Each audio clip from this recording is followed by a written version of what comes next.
Alhamdulillah, alhamdulillahi rabbil alamin, wal aqibatu lil muttaqin wa la udwana illa 'alal zalimin. Ashhadu an la ilaha illallah wahdahu la syarika lah, wa ashhadu anna sayyidana wa nabiyyana Muhammadan abduhu wa rasuluh. Allahumma salli wa sallim wa barik ala sayyidina Muhammad wa ala alihi wa ashabihi ajma'in, amma ba'du, fa ya ibadallah, usikum wa nafsiya bitaqwallah wa ta'atihi la'allakum tuflihun. Ma'asyiral muslimin, jamaah salat Jumat yang dimuliakan oleh Allah Subhanahu wa taala. Puji dan syukur marilah kita panjatkan kehadirat Allah Subhanahu wa taala yang selalu memberikan kepada kita berbagai nikmat, baik itu nikmat iman, Islam, sehat, afiat, taufik, hidayah. Sehingga pada Jumat kali ini kita kembali berkumpul guna kita melaksanakan kewajiban kita salat Jumat berjamaah. Mudah-mudahan salat Jumat yang akan kita laksanakan dan seluruh amal ibadah kita diterima oleh Allah Subhanahu wa taala. Salawat dan salam marilah kita sampaikan kepada Nabi kita Muhammad sallallahu alaihi wasallam. Melalui mimbar yang mulia ini, izinkan khatib menyampaikan wasiat. Marilah sama-sama kita meningkatkan takwa kita kepada Allah. Takwa dalam arti yang sebenar-benarnya, imtisalul awamiri wajtinabun nawahi, melaksanakan seluruh perintah Allah dan jauhkan larangan Allah. Semoga kita menjadi hamba-hamba yang beruntung, yang selamat dunia dan akhirat. Amin, amin ya rabbal alamin. Hadirin yang dimuliakan oleh Allah Subhanahu wa taala, saat ini kita berada di bulan Sya'ban, satu bulan yang diapit oleh dua bulan mulia, Rajab dan Ramadan. Maka bulan Sya'ban ini, sekalipun tidak ada di dalamnya kewajiban tertentu yang diwajibkan untuk kita beribadah, namun bulan Rajab ini, bulan Sya'ban ini termasuk bulan yang sangat penting guna kita mempersiapkan diri untuk menghadapi bulan Ramadan. Karena Abu Bakar Al-Balkhi mengatakan Ar-Rajab syahruz zar'i wa Sya'ban syahrul saqi wa Ramadan syahrul hisab. Beliau mengatakan Rajab itu diibaratkan bulan kita menanam, sedangkan bulan Sya'ban bulan di mana kita menyiram tanaman tersebut, dan bulan Ramadan bulan kita memetik hasil. Seolah-olah beliau mengatakan bahwa kalau masuk bulan Sya'ban, maka kita harus memperbaiki, menumbuhkan, bahkan menghidupkan amalan-amalan kita, agar masuk bulan Ramadan kita sudah terbiasa melakukan satu ibadah yang sangat penting, yaitu menunaikan ibadah puasa Ramadan. Itulah kenapa Rasul sallallahu alaihi wasallam dalam hadis Aisyah, Nabi kita Muhammad sallallahu alaihi wasallam kalau masuk bulan Sya'ban, beliau melakukan puasa sunnah yang lebih banyak dan lebih sering daripada di bulan-bulan lain. Dalam satu riwayat bahkan hampir satu bulan penuh Rasulullah puasa sunnah Sya'ban. Ini menunjukkan bahwa bulan Sya'ban memiliki keutamaan di hati umat Islam. Saudara, ada beberapa alasan kenapa bulan Sya'ban ini menjadi bulan yang utama dibanding bulan-bulan yang lain, di samping bulan-bulan yang utama yang lain. Yang pertama, bulan Sya'ban merupakan bulan diangkatnya amalan manusia ke hadapan Allah.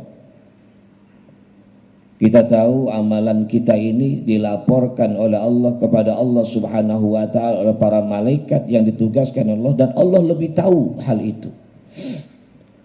Ada laporan harian sholat subuh dan asar. Makanya subuh dan asar itu dikatakan sebagai sholatul wusta, sholat pertengahan. Hafizu ala salawat wa salatil wusta wa qumu lillahi qanitin. Itu ayat yang sering kita dengar. Jaga dan peliharalah solat lima waktu, terutama solat wusta, solat subuh dan solat asar. Kenapa? Karena di solat subuh dan asar itulah terjadi pelaporan malaikat terhadap amal manusia ke hadapan Allah. Ada lagi laporan mingguan, hari Senin dan hari Kamis. Makanya Rasulullah sering melaksanakan puasa Senin dan Kamis. Dan pelaporan tahunan ini bulan Sya'ban. Usama bin Zaid berkata kepada Rasulullah sallallahu alaihi wasallam, "Wahai Rasulullah, saya tidak melihat engkau melaksanakan puasa di bulan Sya'ban seperti engkau melaksanakannya di bulan lain." Lalu Nabi sallallahu alaihi wasallam menjawab pernyataan tersebut dari Usama bin Zaid, "Dzalika syahrun yaghfulun nasu anhu bainar Rajab war Ramadan wa huwa syahrun turfa'u fihi al-a'malu ila rabbil alamin wa uhibbu an yurfa'a amali wa ana sha'im." Kata Rasul sallallahu alaihi wasallam, bulan Sya'ban ini bulan yang banyak dilalaikan oleh manusia. Kenapa? Karena dia terletak diapit oleh dua bulan mulia, Rajab dan Ramadan. Sehingga banyak orang yang lalai bulan Sya'ban. Padahal bulan Sya'ban ini, kata Rasulullah SAW, ialah bulan di mana diangkatnya amalan manusia di hadapan Tuhan semesta alam.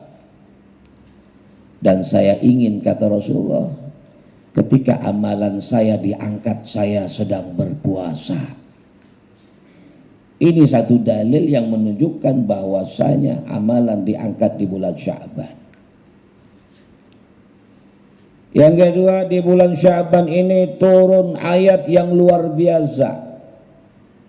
Satu ibadah yang luar biasa, selawat kepada Nabi kita Muhammad SAW, turun di bulan Sya'ban.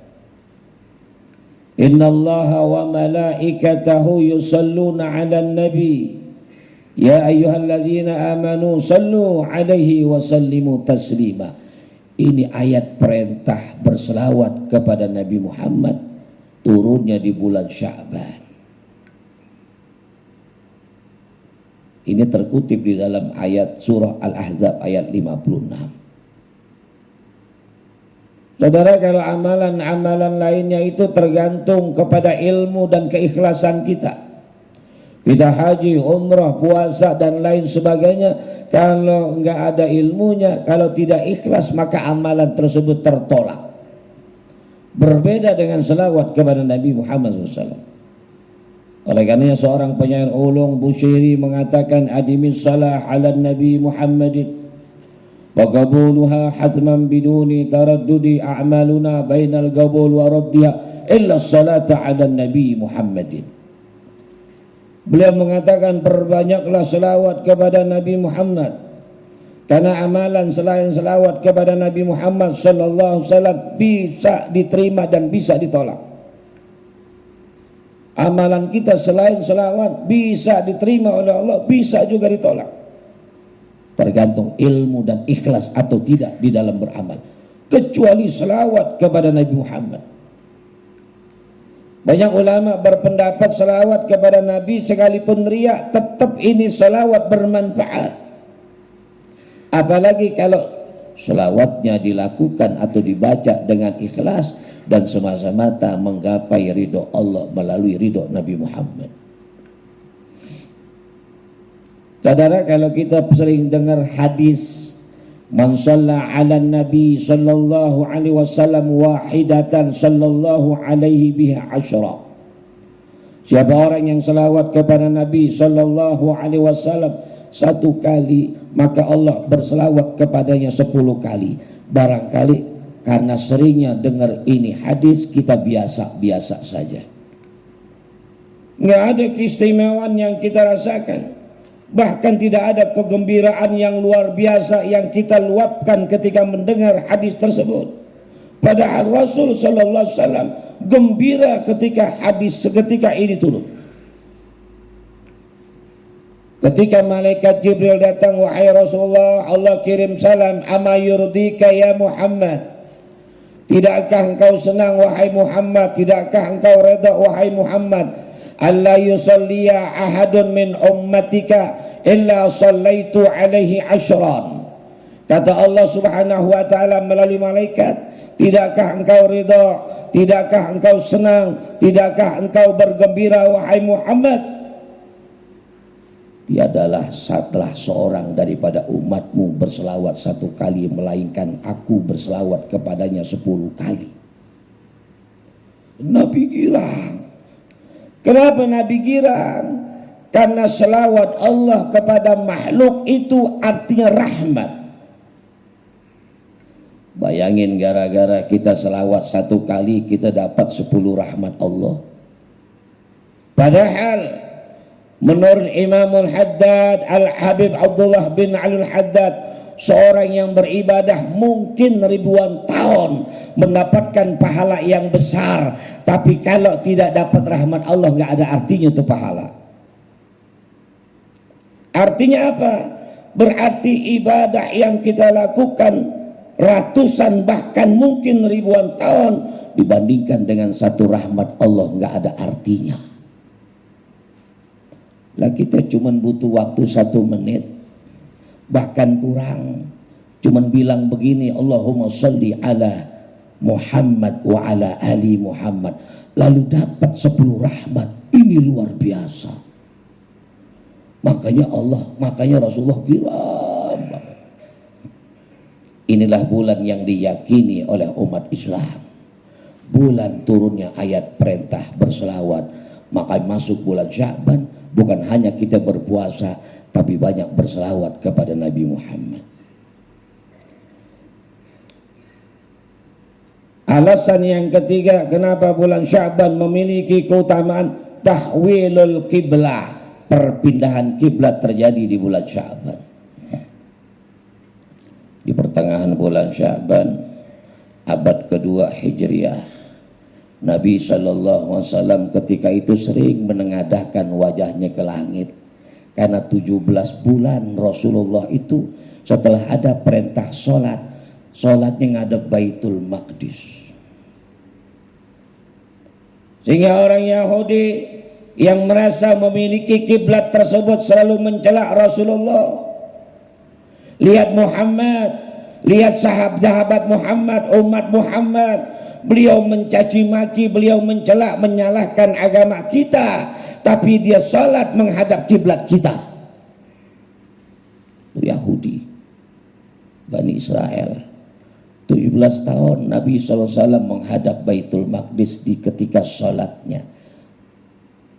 Sehingga Nabi berharap kepada Allah, ya Rabb, tolong pindahkan kiblat ke kiblat yang kami mau.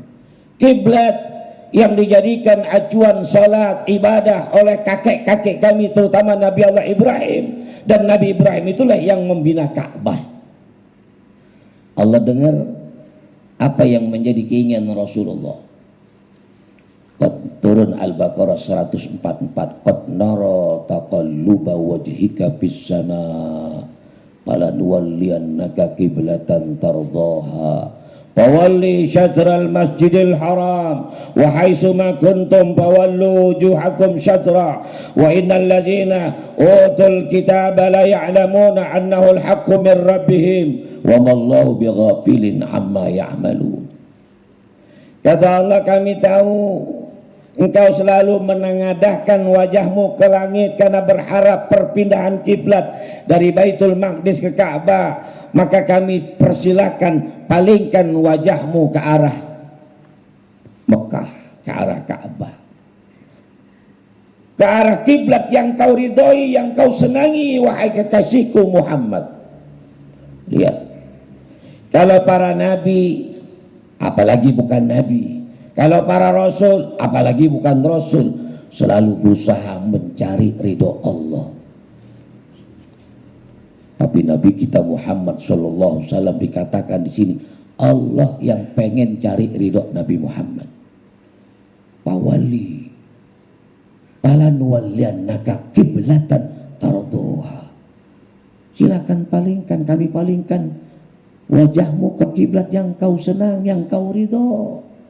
Luar biasa kedudukan Nabi kita Muhammad SAW.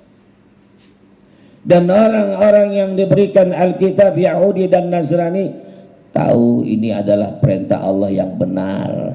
Dari Baitul Maqdis berarah kepada kiblat kita Ka'bah. Pada sholat asar Nabi setelah 2 rakaat berpaling sama-sama menuju ke arah Masjidil Haram, kiblat yang kita arahkan dalam sholat sampai sekarang ini. Maka di Madinah ada namanya Masjid Kiblatain. Itu sejarah. Saudara, 3 perkara ini yang menjadikan bulan Sya'ban bulan yang begitu penting. Karena jangan sia-siakan bulan Sya'ban yang sebentar lagi akan meninggalkan kita. Berlatih di sini untuk ibadah kepada Allah. Tingkatkan taat kita kepada Allah, baca Al-Quran, perbanyak selawat, berpuasa sunnah di bulan Sya'ban agar kita terlatih ketika masuk bulan Ramadan. Udah biasa baca Quran, udah biasa puasa, udah biasa bersedekah, sudah terbiasa melakukan amal-amal baik. Mudah-mudahan Allah Subhanahu wa taala selalu bimbing kita dan selalu memberikan kepada kita taufik agar selalu ke depannya semakin hari semakin kita bisa meningkatkan takwa kita kepada Allah Subhanahu wa taala, agar umur yang tersisa dan kita habiskan ketika menghembuskan napas yang terakhir kita dalam keadaan iman, dalam keadaan Islam, menggapai ridho Allah Subhanahu wa taala, mati husnul khatimah. Amin amin ya rabbal alamin. Wa idza quri'al qur'anu fastami'u lahu wa ansitu لعلكم ترحمون. أعوذ بالله من الشيطان الرجيم. بسم الله الرحمن الرحيم. والعصر إن الإنسان لفي خسر إلا الذين آمنوا وعملوا الصالحات وتواصوا بالحق وتواصوا بالصبر. بارك الله لي ولكم في القرآن العظيم ونفعني وإياكم بما فيه من الآيات والذكر الحكيم وتقبل الله مني ومنكم تلاوته إنه هو السميع العليم. أقول قولي هذا وأستغفر الله العظيم لي ولكم ولسائر المسلمين والمسلمات والمؤمنين والمؤمنات فاستغفروه إنه هو الغفور الرحيم.